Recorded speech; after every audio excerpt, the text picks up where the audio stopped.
Hi guys, welcome back to our channel. This is Vaishali. இன்னைக்கு வந்து 5am club பற்றி பார்க்கலாம். 5am club புக் பற்றி எல்லாருக்கும் தெரிஞ்சிருக்கும் நான் நம்புகிறேன். இந்த புக்கு வந்து ரொம்ப ஃபேமஸான புக். நான் சொல்லணும்னு அவசியம் இல்லை, மேபி நிறைய பேருக்கு தெரிஞ்சிருக்கலாம். அண்ட் இது வந்து எழுதினவர் வந்து ராபின் சர்மா, ஃபேமஸ் ஆத்தர் இவருமே.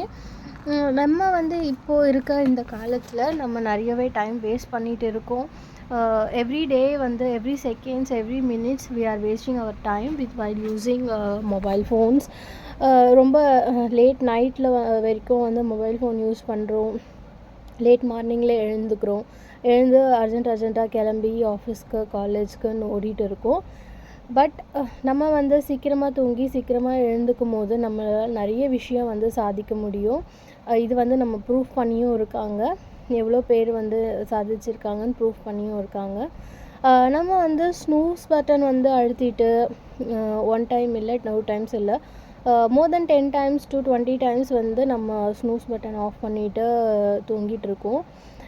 இதுதான் வந்து அன்ப்ரொடக்டிவ் டேவே வந்து நமக்கு ஸ்டார்ட் ஆகுது. நம்ம வந்து ப்ரொக்ராஸ்டினேட் பண்ணுறது வந்து ஸ்டார்ட் ஆகுது. அதே மாதிரி தான் நம்ம ஹோல் டே பண்ணிகிட்ருப்போம். ஹோல் வீக், ஹோல் மந்த், ஹோல் இயரும் நம்ம அது மாதிரி தான் பண்ணுவோம். நம்ம வந்து எப்போது இதுக்கு வந்து அவேர்னஸ் கிடச்சி நம்ம எப்போ முழிச்சிக்கிறோமோ அப்போ தான் நம்ம வந்து நம்மளோட டைம் வந்து வேஸ்ட் பண்ண மாட்டோம். இந்த 5am club புக் பற்றி படிச்சிருந்திங்கன்னா, இந்த 5am club புக் பற்றி கேட்டிருந்தீங்கன்னா நீங்களும் வந்து டைம் வேஸ்ட் பண்ண மாட்டீங்கன்னு நான் நம்புகிறேன். இதனால தான் வந்து 5am கிளப்பில் வந்து ஜாயின் பண்ண சொல்லி ராபின் சர்மா வந்து சொல்கிறாரு. நம்ம என்ன பண்ணுறோம், வயிறு ஃபுல்லாக சாப்பிட்டு நைட்டெல்லாம் தூங்கிட்டு நல்லா கொரட்டை விட்டு தூங்கிட்டு மார்னிங் ஸ்னூஸ் ஆஃப் பண்ணிவிட்டு தூங்குறது நம்ம வந்து இப்போ பண்ணிவிட்டு டைம் வேஸ்ட் பண்ணிகிட்டு இருக்கோம். 95% பீப்புள் வந்து வேர்ல்டில் வந்து இதுதான் பண்ணிகிட்டு இருக்காங்க. டெய்லி ரொட்டீனாக அவங்களுக்கு இதுதான் போயிட்டுருக்கு. பட் ஒன்லி 5% ஆஃப் பீப்புள் மட்டும்தான் வந்து ப்ரொடெக்டிவாக இருக்காங்க. லைக் 5am கிளப்பில் இருக்காங்க. 5am வந்து அதுக்கு முன்னாடியே 3amலேருந்து 4am 5amல அவங்க வந்து அவங்களோட வேலையை வந்து ஸ்டார்ட் பண்ணுறாங்க.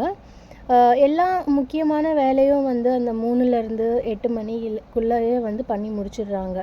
இதுதான் வந்து சக்ஸஸ்ஃபுல் பர்சனோட சீக்ரெட்டாக வந்து போயிட்டுருக்கு. The ground rules for join in 5am club என்னென்னு பார்க்கலாமா? நிறைய விஷயம் வந்து நம்ம கவனம் வந்து செதுறதுனால நமக்கு வந்து நம்ம நிறைய விஷயம் வந்து லாஸ் பண்ணிகிட்டு இருக்கோம். நிறைய விஷயம் ப்ரொடெக்டிவாக பண்ணுறது இல்லை. நமக்கு எவ்வளோ இம்பார்ட்டன்ஸான விஷயமா இருந்தாலும் அதில் வந்து நம்ம கான்ஃபிடென்ட், அதில் ஃபோக்கஸ் இருந்தால் தான் நம்ம அதை சக்ஸஸ்ஃபுல்லாக பண்ணி முடிக்க முடியும். கவனம் சிதற சில விஷயம்லாம் எப்படி நடக்குதுன்னா, மொபைலில் வந்து நோட்டிஃபிகேஷன் வர்றது, டிவி பார்க்குறது, ஃப்ரெண்ட்ஸ் வந்து கால் பண்ணுறது, ஃப்ரெண்ட்ஸ்க்கு நம்ம கால் பண்ணி பேசிகிட்டு இருக்கிறது, நம்ம அந்த முக்கியமான வேலை பண்ணிகிட்டு இருக்கும்போது நடுவில் யாராச்சும் கடைக்கு போயிட்டு வான்னு அந்த மாதிரி எதுனா நமக்கு சொல்கிறதுனால தான் நம்ம டிஸ்ட்ராக்ட் ஆகிறோம். பட் கவனம் சிதற விஷயம்லாம் வந்து நம்ம அந்த 5am to 8 o'clockக்குள்ளே நம்ம முடிச்சிட்டோம்னா நமக்கு வந்து நம்ம வந்து ஃபுல் கான்சன்ட்ரேஷனோட ஃபுல் ஃபோக்கஸோடு நம்ம அதை பண்ணி முடிச்சிடுவோம். க்ரியேட்டிவான வேலை அந்த மாதிரி ஏதாவது இருந்துச்சுன்னா, முக்கியமான வேலை இருந்துச்சுன்னா நம்ம அந்த டைமில் பண்ணி முடிச்சிட்டோம்னா அதை நம்ம ரொம்பவே சக்ஸஸ்ஃபுல்லாக மாற்றலாம். நம்ம ஊரில் வந்து நிறைய பேர் இருக்காங்க, வீட்டில் உட்காந்துட்டு நிறைய பாலிட்டிக்ஸ் பற்றி பேசிகிட்டு இருப்பாங்க. நிறைய டைம் வேஸ்ட் பண்ணிவிட்டு மற்றவங்களோட காசிப்ஸ் பேசிவிட்டு இந்த மாதிரி டைம் வேஸ்ட் பண்ணிகிட்டு இருப்பாங்க. அவங்கக்கிட்ட போய் நம்ம ஏரியாவில் இருக்க எம்பி யாருன்னு கேட்டால் அவங்களுக்கு பதில் தெரியாது. காரணம், ஒரு முடிவு எடுக்கிறதுல அவங்களுக்கு ஒரு அவேர்னஸ்மே இருக்காது. நம்ம என்ன பேசுகிறோம், என்ன டைம் வேஸ்ட் பண்ணுறோன்றதுலேயே ஒரு அவேர்னஸ் இல்லாமல் அன்வான்டாக வந்து நிறைய பேசிவிட்டு டைம் வேஸ்ட் பண்ணிகிட்ருப்பாங்க. இந்த சக்ஸஸ்க்கு வந்து 3 ஃபார்முலா இருக்குதுன்னு ராபின் சர்மா சொல்கிறாரு. ஃபஸ்ட்டு நம்மளை சுற்றி என்ன நடக்குது, என்ன விஷயம் நடக்குதுன்னு அதுக்கு ஒரு அவேர்னஸ் நம்ம வந்து கொண்டு வரணும். அதை வச்சு டெய்லி டெசிஷன்ஸ் வந்து நம்ம மேக் பண்ணணும். முன்னாடி சொன்ன இந்த 2 விஷயத்தில் நம்ம ஃபாலோ பண்ணாலே நம்மளும் ஒரு லீடராக மாறலாம். த 4 ஃபோக்கஸ் ஆஃப் ஹிஸ்ட்ரி மேக்கர்ஸ், வரலாற்றையே மாற்றி அமைச்சவங்க கவனம் செலுத்தல 4 முக்கியமான விஷயம் என்னன்னு இந்த புக்கில் வந்து சொல்லியிருக்காங்க. ஃபஸ்ட்டு வந்து கேபிட்டலைசேஷன். புதுசாக ஒரு தொழில் தொடங்கணும் அப்படின்னு நினச்சோம்னா கண்டிப்பாக அதில் ஒரு இன்வெஸ்ட்மெண்ட் பண்ணணும். அதில் முதலீடு மணியாகவும் இருக்கலாம், நம்ம ஒர்க்காகவும் இருக்கலாம், நம்ம ஹார்ட் ஒர்க் எதுவானாலுமே இருக்கலாம். பட் அதுக்கு வந்து நம்ம முதலீடுன்னு ஒன்று நம்ம வந்து போட்டு தான் ஆகணும். நம்ம வந்து இயற்கையாகவே உயரமாக இருந்தாலும் பேஸ்கெட் பால் கேம் விளையாடணும் அப்படின்னா அதுக்கு ப்ராக்டிஸ் பண்ணிட்டு இருந்தால் தான் அதில் வந்து வெற்றி காண முடியும். அது மாதிரி நிறைய வந்து நமக்கு ஹார்ட் ஒர்க் பண்ணணும். ஹார்ட் ஒர்க்கு அண்ட் ப்ராக்டிஸ் இல்லாமல் எதுவுமே நமக்கு வந்து சக்ஸஸ்ஃபுல்லாக நடக்காது. நம்ம டைம் மேனேஜ்மெண்ட் பற்றி எல்லாருக்குமே தெரியும் எவ்வளோ முக்கியம்னு. அதே மாதிரி ஃபோக்கஸ் மேனேஜ்மெண்ட்டும் வந்து ரொம்ப மேஜர் ரோல் ப்ளே பண்ணிகிட்டு இருக்குது. இதுவே ஏர்லி மார்னிங் பண்ணுனா ஒரு டிஸ்ட்ராக்ஷனும் இருக்காது. எல்லோரும் யாருமே வந்து நம்மளை தொல்லை பண்ண மாட்டாங்க. அண்ட் ஆப்பிள் கம்பெனியோட சிஇஓ வந்து 4 o'clock முன்னாடியே எழுந்துக்குவார். எழுந்துட்டு அவரோட டெய்லி ரொட்டீன்ஸ் வந்துட்டு பண்ணுவார். ரொம்ப முக்கியமான வேலைங்கள்லாம் அந்த டைமில் தான் பண்ணுவாங்க.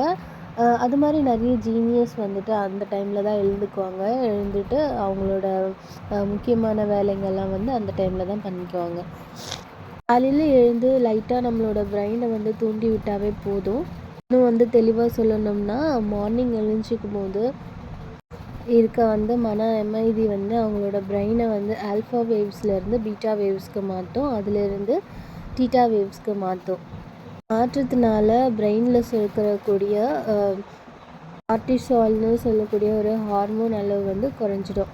அதனால நமக்கு செரட்டின், டோபமைன் சில ஹார்மோன் வந்து அதிகமாக சுரக்க ஆரம்பிச்சிடும். கடைசியாக நம்மளை சுற்றி நடக்கிற விஷயம் இருக்கிற ப்ரோஃப்ரண்டல் கார்டெக்ஸ்ன்னு சொல்லப்படுற பிரெயின் பகுதி வந்து ரெஸ்ட் எடுக்க ஆரம்பிச்சிடும். ஃப்ளோவான நிலைக்கு வந்து வந்துடும். இப்போ நமக்கு புரிஞ்சிருக்கும் ஏன் மார்னிங்கில் வந்து டிஸ்ட்ராக்ஷன்ஸ் இருக்காது அப்படின்னு. நான் இந்த வீடியோ வந்து இதோட எண்ட் பண்ணிக்கிறேன். அடுத்த வீடியோவில் வந்து நான் பேலன்ஸ் இருக்க புக் பற்றி நான் வந்து பேசுகிறேன். Thank you guys.